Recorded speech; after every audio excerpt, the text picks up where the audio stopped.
네, 시청자 여러분 안녕하십니까. 금요 명상 다석을 아십니까 시간입니다. 오늘 또 스튜디오에는 다석사상 연구회 김성원 선생님 나오셨습니다. 선생님 반갑습니다. 반갑습니다. 이제 드디어 마지막 장인데요. 요한복음 21장이거든요. 21장에는 20장까지 쓰신 저자의 생각과 문체하고 좀 다르다. 심지어 어떤 분들은 성경의 왜곡이다. 이렇게까지 한 분이 있는데 이 부분에 대해서 좀 구체적으로 말씀해 주세요. 네, 그래서 성경 왜곡의 역사를 쓴 바트 에르만의 말씀을 전해드리겠습니다. 요한복음서의 저자는 예수가 행한 여러 가지 표적에 대한 자료와 예수의 설교를 보도하는 자료들을 엮어 예수 생애와 사역과 죽음과 부활에 대한 이야기를 만들어냈다. 요한복음서는 분명히 20장 31절로 끝나는 것처럼 보인다. 더군다나 21장에 보도되는 사건들은 추가적인 보도처럼 보인다.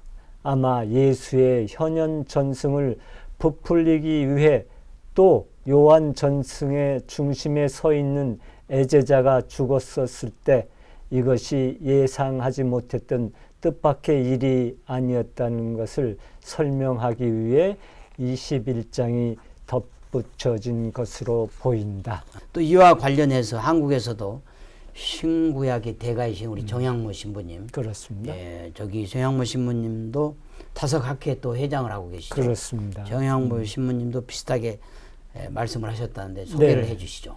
정양무 신부님의 말씀은 이러합니다. 요한복음 2장에서부터 20장을 쓴 애제자의 제자는 예루살렘에서 있었던 예수 발현사와 예수가 육체 부활한 뒤 나타난 이야기들만 채록했다. 그런데 애제자의 또 다른 제자가 갈릴레아에서의 예수 발현사와 전승을 채집하여 21장을 써서 덧붙였는데 이 사람은 요한복음 필자 B라고 한다. 그러니까 이런 정황을 볼 때 이제 21장은 나중에 다른 분이 쓴 거다, 가필한 거다, 덧붙인 자료라고 거다 이렇게. 그래서 판단이 아예 되죠. 그 정양무 신부님께서는 필자 B라고 그렇습니다. 딱 그냥 명시를 하셨군요. 네. 예, 이제 그 드디어 요한복음 시리즈 21편까지 해서 이제 마지막 종착역인데 우리 김성원 선생님 수고하셨고요. 아, 수고하셨습니다. 소에 회장님. 감회가 있으실 텐데. 네, 감회가 큽니다. 우리가 이제 요한복음을 다석 사상으로 다시 읽는다는 게 어떤 의미가 있는가? 요한복음에서 예수님이 말할 때 이때 나를 우리의 예수님도 우리 같은 몸을 갖고 계셨잖아요. 그렇죠. 몸나와 또 예수님이 하나님으로 성령으로 거듭나신 그 어레 나를 구분했던 것이 가장 큰 아마 뜻이 있지 않나 생각합니다. 그렇죠. 가령 이제 예수님이 나는 길이요 진리요 생명이니 할 때 나는 제나가 아니라 얼라죠. 예.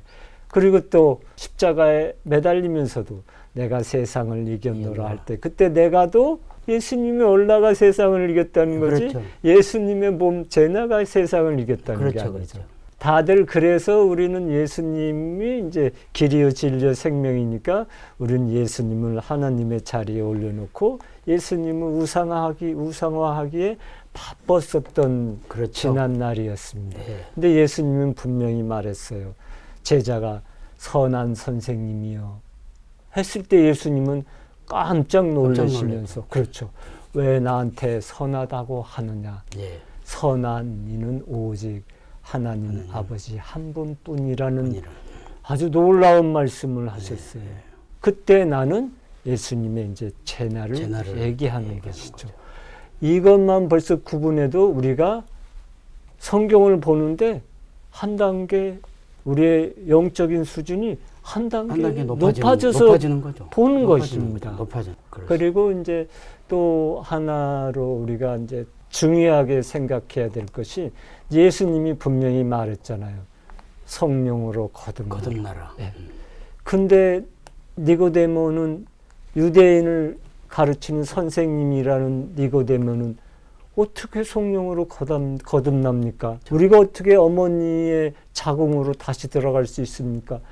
이렇게 엉뚱한 얘기를 하는 거죠. 그렇죠. 다성님은 분명하게 그럼 어떤 것이 성령으로 거듭나는 거는 그 이치를 분명하게 밝혀주셨잖아요. 예. 생각을 깨는 것이 거듭남이라는 거듭남이다. 아주 명확한 말씀을 그렇죠. 해주셨어요. 대부분이 다 고정관념, 생각으로만 살거든요. 이 생각을 깨어나가는 것이 거듭난다는 이치지. 어디 교회나 성당에 가서 뭐 기복 기도를 아무리 해도 이거는 거듭나는 것이 아니죠. 예, 그러니까 각자가 갖고 있는 그런 관념을 깨면 거듭난다는 분명한 이치를 말씀해 주셨기 때문에 그것만으로도 우리가 굉장한 수준을 높일 수, 그렇죠. 신앙의 깊이를 우리가 깊게 그렇죠. 할 수 있다는 것에 저는 가장 큰 보람을 느낍니다. 보람을 느끼는 거죠.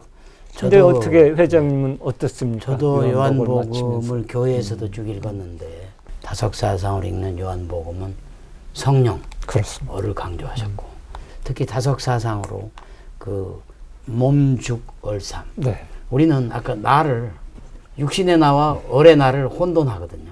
근데 그렇습니다. 엄연히 구분되어 있는 거죠. 다석사상에서는. 물론 뭐 저는 지금도 교회는 열심히 나가고 있어요. 그렇지만 그렇습니다. 제가 가는 그 종교의 신앙인의 길은 이제 다석사상을 통해서 그렇죠. 더 굳건해져서 집단 예배보다는 내 자신이 사회의 어떤 본이 되고 내 스스로 얼로 솟나가지고 그 죽음을 두려워하지 않는 삶을 사는 게 앞으로 신앙의 길이다. 그렇습니다. 이런 어떤 각오를 다지는 계기가 된 것 같습니다. 참 좋습니다. 어떻게 그러면 이제 다석사상 시리즈 오늘은 조금 빨리 끝내는 걸로 하죠. 우리 네. 왜냐하면 또 저 대학교에서도 종강 시간에는 좀 빨리 끝내줘야 교수님들도 인기가 있거든요. 네. 그 대신 끝내는 맛보기로 박홍호 선생님의 시 한 편, 네. 일종의 오도송 같은 거 그렇습니다. 깨달음의 시 한 편을 소개해 주시죠. 네, 그렇습니다. 박용호 선생님의 이제 신을 벗으라는 시 한 편을 소개하겠습니다. 신을 벗으라. 출애굽 3장 5절. 너의 선 곳은 거룩한 땅이니 내 발에서 신을 벗으라. 참나가 낫동 속에 머무는 동안 신고 다닐 신인 제나이라. 남이 애써 지어준 신 아닌가.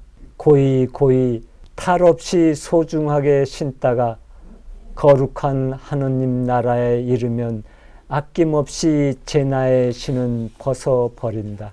하루하루 넘기는 시간에서 하느님과의 입맞춤을 느끼고 가장자리 없는 신비의 허공 속에서 하나님의 품 안에 포옹받음을 느끼면 그 자리는 거룩한 하나님 나라 아끼던 신을 벗어 던진다. 보기조차 싫은 원수처럼 미운이가 측은히 사랑으로 반가워지고 나를 업신 여기는 거슬리는 말이 칭찬보다 고맙게 들리면 그 자리는 거룩한 하나님 나라 아끼던 신을 벗어버린다. 눈길을 끌던 이 세상 모든 것들이 아무것도 아닌 신기루임을 알게 되고 없이 계시는 하나님의 영광이 극지의 오로라보다 더 황홀할 때 그 자리는 거룩한 하느님 나라 아끼던 신을 벗어 던진다. 하느님 나라는 들이덤비는 이에 차지 망설이고 머뭇거리면 더욱 멀어질 뿐 포옹하며 입 맞추듯 힘찬 사랑의 생각이 하느님 나라에 들어갈 수 있는 길.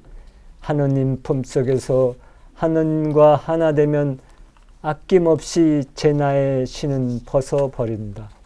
몸의 옷을 벗어버리듯 신을 벗어버리자는 이야기입니다. 역시 박영호 선생님께서는 벌써 60년 이상, 그렇습니다. 벌써 한 70년 가까이, 그러니까 10대 중반 때부터 지금 80대 중반이시죠? 네. 그러니까 벌써 70년 동안 함석헌 선생님과 또 유영모 선생님하고 공부를 해왔고, 지금은 이제 말년에는 거의 다석사상 연구에 매진을 하고 있어서 그런지 그 아주 쉬운 시지만 그 신앙의 정수를 제대로 표현한 글이라고 시라고 생각합니다. 저도 네. 생각합니다. 시청자 여러분, 그러면 저희들은 이제 오늘 대망의 마지막 종광 파티를 마치고요. 다음 시간부터는 우리 김성원 선생님과 함께 그 타석사상으로 다시 읽는 노자의 도덕경 시리즈로 네. 여러분을 찾아뵙겠습니다. 한국이 낳은 20세기의 위대한 영적 스승 다석 유영모님의 말씀으로 힐링하는 주말, 힐링하는 하루 되시길 바라겠습니다. 대단히 고맙습니다.